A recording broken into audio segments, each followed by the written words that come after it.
Kira Halo, salam sejahtera bagi kita semua. Kenalkan kami dari kelompok 2 mata kuliah metodologi penelitian akuntansi dengan tema Sustainability Reporting dan Green Account.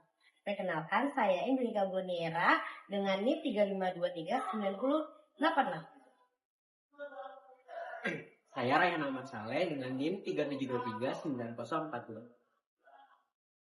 Saya Karen Yohana dengan NIM 30239081. Saya dengan Rafika Susanti dengan NIM 37239077. Ini dia penjelasan dari kelompok kami. Rehan, apa sih latar belakang dari penelitian ini? Oke, jadi penelitian itu berangkat dari pentingnya Sustainability Development Goals atau disebutnya SDG. Nah, SDG ini udah diajukan dari PBB itu dari tahun 2015.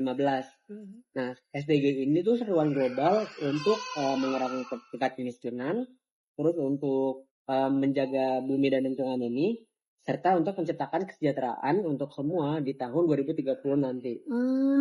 Aku pernah denger deh, SDG itu punya 17 indikator ya? Iya betul, jadi penelitian itu kayak ngelihat gimana perusahaan atau dunia usaha tuh ikut berperan dalam mencapai tujuan tersebut, terutama itu buat dalam bertanggung jawab dalam menjaga lingkungan dan sosial, karena kan sektor bisnis atau usaha ini kan berperan besar ya dalam lingkungan ini. Oh, jadi di sini ada kaitannya sama akuntansi gitu? Iya betul, jadi akuntansi itu kan berkembang mengikuti pembangunan berkelanjutan ya. Makanya nanti di akuntansi itu kayak ada dua hal penting, yaitu sustainability reporting dan green accounting. Sustainability reporting itu adalah seperti laporan perusahaan nggak sih? Iya betul, jadi sustainability reporting ini kayak laporan yang mencakup dampak ekonomi, sosial, dan lingkungan dari aktivitas perusahaan tersebut. Sedangkan kalau green accounting itu sistem akuntansi hijau yang mencatat biaya dan manfaat lingkungan ke dalam laporan keuangan perusahaan. Oh, jadi penelitian ini berfokus untuk mengkaji fenomena riset terapan ya di bidang apa sih hal ini gitu? Iya betul, jadi tujuan utamanya itu kayak mengungkapkan tren dan metode riset terapan yang digunakan dalam sustainability reporting dan green accounting di jurnal-jurnal internasional. Okay. Sekarang aku pengen tahu kalau misalkan dari sisi kajian literatur ini tuh pakai metode apa ya? Kalau dari sisi kajian literatur itu menggunakan sistem literatur review atau biasanya sih disebut SLR ya.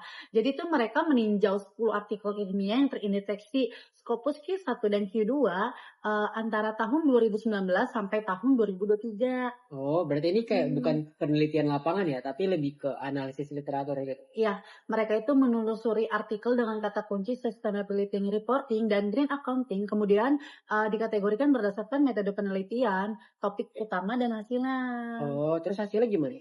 Hasilnya itu sebagian besar penelitian menggunakan pendekatan kuantitatif dengan metode regresi ya. Beberapa menggunakan sistem konten kualitatif dan ada juga yang memakai pendekatan campuran. Oh, menarik juga. Jadi literatur itu mereka menemukan arah penelitian ke depan juga ya?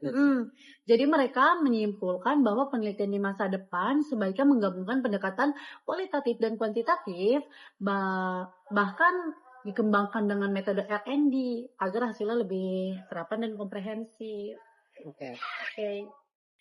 Angel, aku tuh penasaran banget nih, metode yang dipakai tuh apa ya? Soalnya berdasarkan dari Karen sama Rehan bilang, itu bukan metode penelitian dari lapangan. Betul banget, penelitian ini pendekatannya kualitatif dengan metode sistem literatur review atau SLR. Oh, jadi SLR itu yang kayak meninjau berbagai penelitian terdahulu secara sistematis ya? Betul banget, jadi penelitian ini tidak mengusulkan data premier dari lapangan, tapi menganalisis, mengekstensi hasil penelitian-penelitian yang relevan dengan topik sustainability reporting dan green accounting. Kalau aku boleh tahu, meneruskan langkah-langkahnya itu bagaimana ya?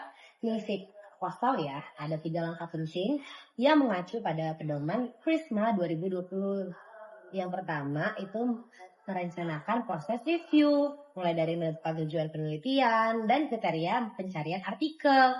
Terus yang kedua melakukan proses review yaitu mengidentifikasi, memilih artikel, mengevaluasi, dan mengekstensi artikel yang relevan. Terus yang ketiga, melaporkan dan menyebarluaskan hasil reviewnya, termasuk menuliskan hasil temuan dan pembahasannya. Oh, aku baru tahu banget, detail banget ya. Ternyata mereka memilih sumbernya tuh sangat selektif ya. Iya, artikel yang direview harus memenuhi beberapa kriteria. Misalkan harus berdasarkan jurnal ilmiah yang terindeksi Corpus Q1 atau Q2, diterbitkan antara tahun 2019 sampai 2023, berbasis Inggris dan open access. Oh, jadi begitu. Dan setahu aku totalnya ada 10 artikel ya? Betul banget, 10 Wow. artikel yang relevan. Setelah dikumpulkan, penelitian menganalisis menggunakan analisis manual, bertujuan untuk melihat tema, metode, dan pola penelitian yang muncul dari setiap artikel. Oh, kalau begitu Jel, berarti hasil akhirnya tuh kayak peta riset ya? Betul banget, hasilnya menggambarkan tentang tren riset atau juga merekomendasi arah penelitian di masa depan dalam bidang sustainability reporting dan green accounting. Nah, Fik, hasil dari pembahasan kita tadi apa sih? Nah, aku bakal jelasin ya ke kamu, Angel. Jadi, penelitian ini meninjau ada 10 artikel internasional yang membahas tentang sustainability reporting dan green accounting. Dari hasil analisisnya, peneliti menemukan bahwa metode penelitian yang terdahulu, para penelitinya itu beragam, mulai dari kuantitatif, kualitatif, dan gabungan keduanya. Oh, jadi selalu ada perbedaannya dari hasil penelitiannya? Bener banget, Angel. Ada. Misalnya penelitian kuantitatif biasanya cuma melihat hubungan antar variabel seperti pengaruh pelaporan keberlanjutan terhadap kinerja perusahaan. Tapi penelitian seperti ini dianggap kurang terapan karena hanya menjelaskan hubungan, bukan solusi yang praktis. Berarti penelitian yang lebih terapan itu kualitatif ya? Betul banget, Angel. Penelitian kualitatif dan campuran dianggap lebih dalam karena bisa menggali makna, konteks, dan implikasi nyatanya. Misalnya ada penelitian yang membahas nih makna green accounting di Bali. Dalam konteks larangan plastik sekali pakai, itu termasuk pendekatan fenomenologis yang menarik banget nih teman-teman. Wah, keren banget ya. Jadi pembahasannya nggak cuma tentang teori, tapi juga menyinggung praktik nyata. Iya, benar. Peneliti menyarankan agar riset ke depan menggunakan pendekatan campuran seperti atau mixed methods dan bahkan penelitian pengembangan R&D supaya bisa menghasilkan model baru untuk pelaporan keberlanjutan dan akuntansi hijau. Kalau kesimpulannya sendiri apa sih yang bisa kita ambil? Jadi kayak gini, Angel, kesimpulannya penelitian ini berhasil memetakan fenomena riset serapan dalam bidang sustainability reporting dan green accounting. Belum ada penelitian yang memakai metode R&D sebelumnya, padahal itu penting untuk menciptakan model yang baru dan alat ukur yang baru. Berarti benar kan intinya mereka kasih gambaran tentang arahan penelitian di masa depan, ya kan? Bener banget.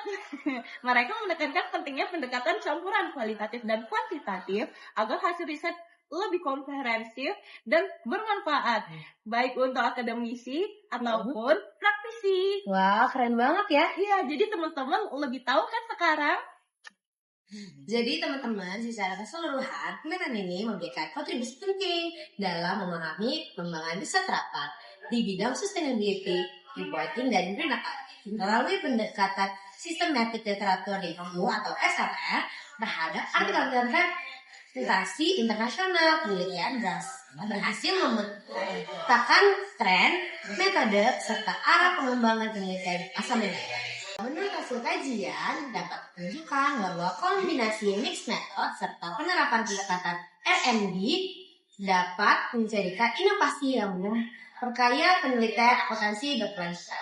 Terima kasih teman-teman yang menonton video kami. Jangan lupa like, comment, dan subscribe. Sekian, bye-bye.